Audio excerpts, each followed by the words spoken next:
तो जैसा कि लास्ट एपिसोड में हमने देखा था कि टाइशुआन टावर के मास्टर वांग और जियोशान सेक के मास्टर जियो का पुराना टाका था, मगर कुछ रीजंस की वजह से इनका ब्रेकअप हो गया। वही दूसरी तरफ युआन और शावी 28 दिनों से भूखे प्यासे थे, क्योंकि इन्हें एक दूसरे के खाने पर भी भरोसा नहीं था। उनके हिसाब से खाना पॉइजनस हो सकता है। साथ ही दोनों तो 1 मिनट के लिए भी नहीं सोए, जिसके चलते इनकी हालत खराब हो जाती है। और इसी का फायदा उठाते हुए एक मिस्टीरियस लड़की ने इन दोनों के ट्रेजर्स पर कब्जा कर लिया। अब आगे तो इस एपिसोड की शुरुआत उसी सीन से होती जहाँ पर युआन और शावी फॉरबिडन केव में पहुंच चुके थे, जहाँ पर हम उस चोरनी को भी देख पाते जिसने इन दोनों के ट्रेजर्स चुराए थे। वेल इधर ये दोनों भी उसे देखते साथ ही काफी ज्यादा हैरान थे। इनफैक्ट युआन तो उस पर अटैक करने के लिए तैयार था, मगर शावी ने उसे रोक लिया। वो उसे इशारों में मना कर रही थी कि इस बंदी पर हमला मत करो, वरना बेवजह लेने के देने पड़ जाएंगे। जिसके बाद शावी बड़ी फ्रेंडली अंदाज में उस बंदी से बात करने लगी। वो कह रही थी कि मेरे ख्याल से तुम डीमन सोल सेक की मेंबर हो। जिसके बाद वो युआन को बताने लगी कि देखो तो ये बच्ची कितनी ज्यादा प्यारी है। हमारे एब्सेंस में इसने हमारे ट्रेजर्स को काफी अच्छे से प्रोटेक्ट किया। ऐसे ईमानदार डिसाइपल्स भला इस दुनिया में कहाँ ही मिलते। जिस पर युआन शावी से कहने लगा कि हाँ मेरी जान, तुम एकदम सही बोल रही। ये बंदी तो काफी ज्यादा वफादार निकली जो इसने हमारे ट्रेजर्स को प्रोटेक्ट किया।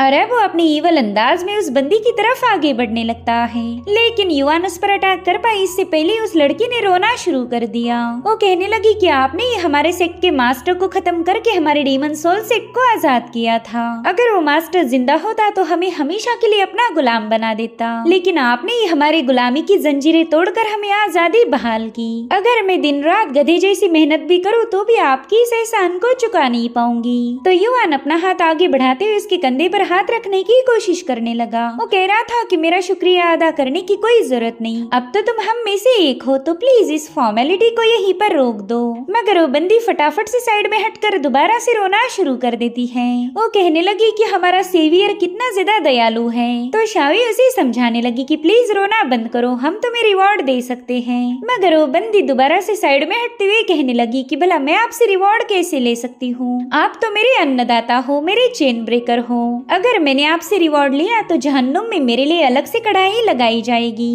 तो शावी उससे कहने लगी कि मेरी जान, तुमने तो हमारे रिवॉर्ड को अर्न किया है, प्लीज हमारे रिवॉर्ड लेने से इनकार मत करो। सो गाइज इन दोनों का रिवॉर्ड था उस बंदी को बेहोश करना, क्योंकि ये लोग अच्छे से जानते थे कि ये बंदी वही चोर है जिसने इनका ट्रेजर चुराया। तभी युआन उससे कहने लगा कि लड़की, तुम्हें तो हमारा रिवॉर्ड एक्सेप्ट करना ही होगा। अगर तुम ऐसे ही मना करती गई तो फिर मेरा भेजा सटक जाएगा। वहीं पर शावी उससे कहने लगी कि चलो मेरी जान, जल्दी से मेरे पास आ जाओ। मगर वो बंदी तो इसके लिए साफ इनकार कर देती है। वो कह रही थी कि आप दोनों की हालत देखकर ही पता चल रहा कि आप कई दिनों से भूखे प्यासे हो। आप तो अपने वेपन को भी उठा नहीं पाओगे, तो भला इस ट्रेजर को संभाल कैसे सकते हो? तो क्यों ना आप दोनों की बिहाफ में मैं ही इन ट्रेजर्स को सिक्योर रखूं। अब उस लड़की को अपने ट्रेजर्स पर हाथ लगाता हुआ देखकर युआन उस पर काफी ज्यादा भड़क गया। वो तो बड़ी तेजी के साथ जाकर उस पर अटैक कर देता है। हालांकि वो बंदी भी कुछ कम नहीं, उसने बड़ी आसानी के साथ युआन के अटैक को काउंटर कर लिया। वो युआन की सोड को होल्ड करते हुए कहने लगे कि तुम तो टाइशुआन टावर के जाने माने असासिन हो, फिर तुम्हारे पास ऐसी बेजान सी सोड कहाँ से आ गई? इससे अच्छी तो मेरी उड़न सोड है। वेल उसके ताने सुनते साथ ही युआन काफी ज्यादा गुस्सा हो जाता है। उस बंदी को सबक सिखाना चाहता था, लेकिन कमजोर होने की वजह से वो एक अटैक भी ढंग से नहीं कर पाता। तभी वो लड़की उससे कहने लगी कि तुमने तो लगभग 1 महीने से कुछ भी नहीं खाया और ना ही तुम सो पाए, मगर फिर भी अपनी तलवार लेकर मुझ पर अटैक कर रहे हो। ये बात तो माननी पड़ेगी कि तुम काफी ज्यादा इम्प्रेसिव हो। जिसके बाद वो बंदी बड़ी चालाकी से युआन पर अटैक करते हुए उसे वहीं पर नॉकआउट कर देती है। वहीं पर शावी जैसे तैसे अपने ट्रेजर्स के पास पहुंच गई थी, मगर उस बंदी ने शावी को भी बेहोश कर दिया। वो कह रही थी, अरे अरे जरा अपनी हालत तो देखो, तुम कितने ज्यादा पैथेटिक हो। मेरे हिसाब से तुम दोनों को आराम की सख्त जरूरत है, तो क्यों ना मैं तुम्हारे लिए एक बेहतरीन सा लोकेशन ढूंढूं। और अभी सीन यहीं पर कट होकर हम उस बंदी का असली फॉर्म देख पाते हैं। वेल ये कोई और नहीं बल्कि जियो केव की लियान है, जिसे 9 इमॉर्टल इमॉर्टल अलायंस के अपर 3 सेक्ट ने हायर किया था ताकि ये बंदी युआन और शावी का काम तमाम कर सके। और लियान ने अपने काम को भी अंजाम दिया। वो काफी ज्यादा खुश थी क्योंकि उसके हिसाब से इन दोनों को खत्म करने में उसे जरा भी एफर्ट्स नहीं लगे। मगर उसे कौन बताएगा कि ये दोनों बंदे इमॉर्टल्स हैं। इन्हें 1000 दफे भी मार दिया जाए मगर ये दोबारा से जिंदा हो जाएंगे।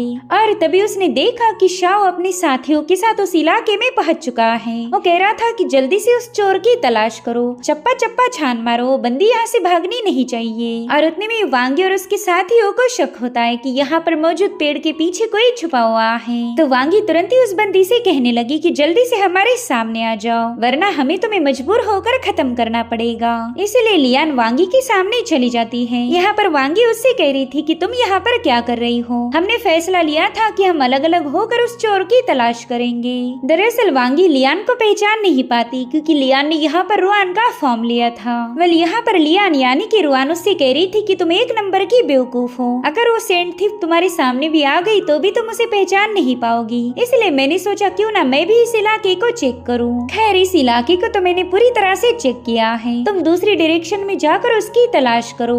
उस चोर का मिलना हमारे लिए काफी ज्यादा इम्पोर्टेंट है। अगर ऐसा नहीं हुआ तो सारा ब्लेम तुम पर और मेरे भाई पर आएगा क्योंकि तुम दोनों ही बैरियर पर पहरा दे रहे थे। तो वांगी भी उसकी बात मान जाती है। उसे इस बंदी पर जरा भी शक नहीं हुआ। और अब अगले सीन में हम असली रुआन को देख पाते हैं जिसने वांगी पर हमला कर दिया था। वो वांगी से पूछने लगी कि बताओ तुम हमारे टाइशुआन टावर के इलाके में क्या कर रही हो?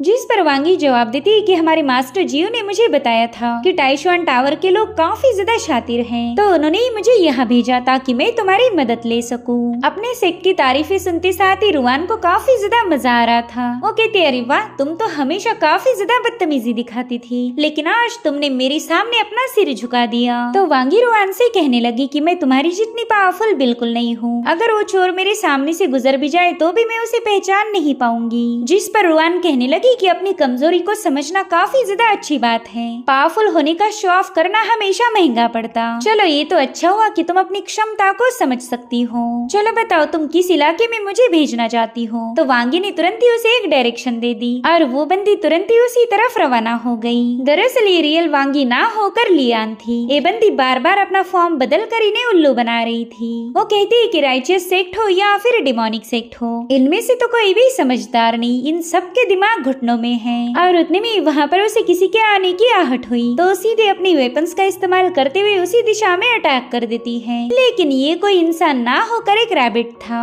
वहीं पर हम एक और कल्टीवेटर को देख पाते हैं जो कि चुपके से लियान पर नजर रखे हुए था। अब ये बंदा कौन है इसके बारे में हमें फिलहाल तो बताया नहीं गया। जिसके बाद ये सीन यहीं पर कट होकर हम शावी और युआन को देख पाते हैं जो कि बड़ी आराम से सोए हुए थे। एक प्रॉपर नींद के बाद युआन की पावर पूरी तरह से रिस्टोर हो गई। उसने जैसे ही अपनी आंखें खोली उसके सामने शावी का मासूम सा चेहरा था। वो तो बड़ी ही प्यार भरी नजरों से शावी को घूरने लगा मगर शावी ने तो नींद में ही गालियां देते हुए युआन को एक जोरदार लाफा लगा दिया। थप्पड़ खाते साथ ही युआन समझ गया कि ये बंदी मासूम नहीं बल्कि एक खतरनाक चुड़ैल है।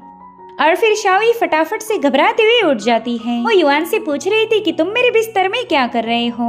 साथ ही इनके पास एक लेटर भी डिलीवर किया था जिसमें स्लीप वेल का मैसेज था। तब तक इन दोनों के मास्टर्स भी वहाँ पर पहुँच जाते हैं। मास्टर जियो वांग से कहने लगी कि अब अपने डिसाइपल को बचाने के लिए कोई भी बहानेबाजी मत करना। तुम्हारा डिसाइपल एक नंबर का चालाक है। मेरी डिसाइपल वांगी बता रही थी कि उसने पूरा महीना शावी को तंग किया। हर वक्त बस उनके दरमियान रोमांस ही रोमांस चल रहा था। ना उसने स्टडी की और ना ही मेरी शावी को ट्रेजर को पढ़ने दिया। और फिर जब ये दोनों प्यार कर करके थक गए तब उस चोर ने आकर ट्रेजर को चुरा लिया। इसमें सारी गलती तुम्हारे युआन की है ना कि मेरी शावी की। जिस पर मास्टर वांग कहने लगे कि तुम तो समझ सकती हो युआन की अभी अभी शादी हुई है, ऊपर से शावी भी काफी ज्यादा खूबसूरत है, तो बताओ बंदा खुद को कंट्रोल कैसे करेगा। उन दोनों की सिचुएशन हम अच्छे से समझ सकते हैं। एक जमाने में हम भी इसी दौर से गुजरे होंगे। उन दोनों की बातें सुनकर ही युआन को हंसी आ रही थी मगर शावी उसे खामोश रहने का इशारा करती है। और अब जैसे ही शावी और युआन ने उन दोनों को देखा वो फटाफट से साइड में हट जाते हैं। और अब एक बार फिर से शावी ने अपने रोने धोने की नौटंकी शुरू कर दी। वो अपनी मास्टर जियो के गले लगते हुए बताने लगी कि युआन ने मुझे 1 महीने तक ना खाने दिया और ना सोने दिया। इसने तो बस दिन रात मुझे तंग किया जिसके चलते मेरा कल्टीवेशन भी डिस्टर्ब हो गया।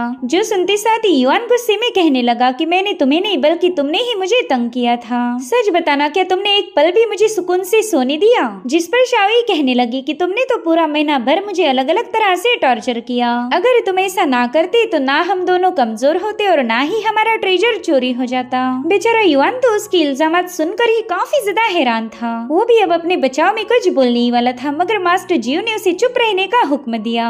वो कहने लगी कि मेरी प्यारी शाओई कभी झूठ नहीं बोलती। साथ ही साथ वो मास्टर वांग पर भी गुस्सा हो गई। वो कह रही थी देखो तुम्हारे डिसाइपल के कारनामे, और इतना कहते साथ ही उन्होंने एक लेटर सीधे वांग के हवाले कर दिया। वेल उस लेटर पे लिखा था कि केव की जमीन काफी ज्यादा हार्ड थी, जिसकी वजह से मैं तुम्हें बिस्तर पर लेके आया हूँ। अब यहाँ पर तो तुम्हें जरा भी दिक्कत नहीं होगी। मास्टर जियो वांग से कहने लगी कि तुम्हारा डिसाइपल भी तुम्हारी जैसा ही रोमांटिक निकला। जवानी के दिनों में तुमने भी ऐसी ही हरकतें की थी।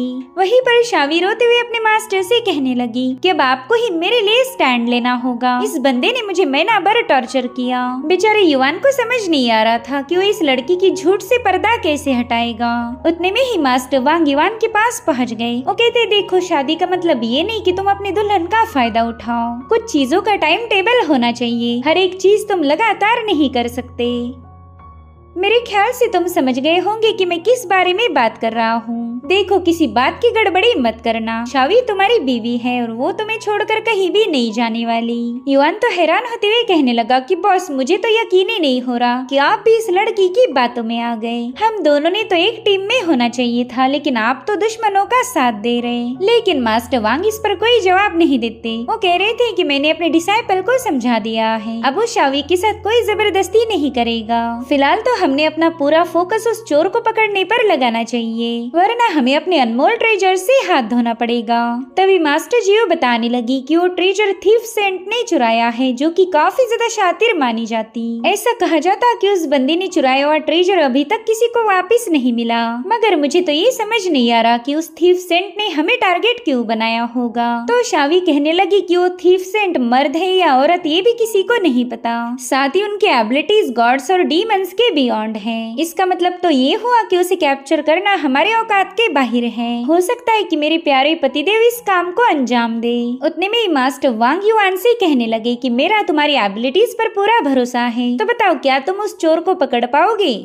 जिस पर युआन कह रहा था कि ठीक है, मैं अपनी तरफ से पूरी कोशिश करूंगा।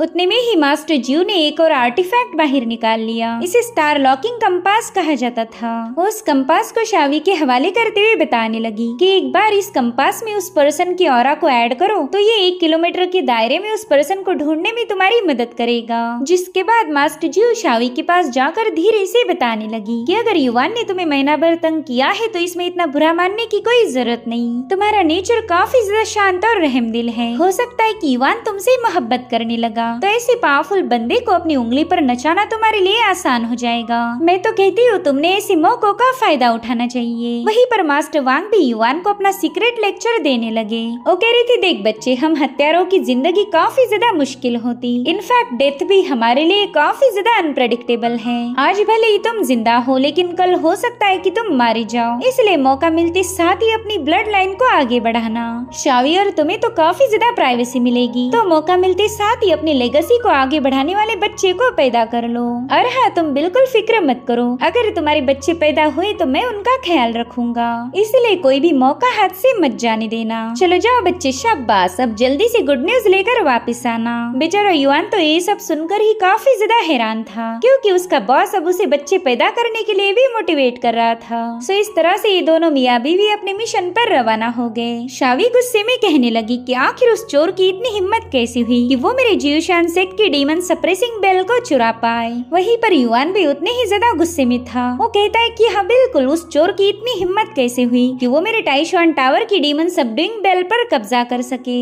हम दोनों उस चोर की ऐसी हालत करेंगे कि वो ये सोचने पर मजबूर हो जाएगी कि आखिर मैं पैदा ही क्यों हुई थी। बस अब उस चोर की उल्टी गिनती शुरू। और इसी के साथ एपिसोड यहीं पर एंड हो जाता है। Thank you so much for watching. Bye bye, take care.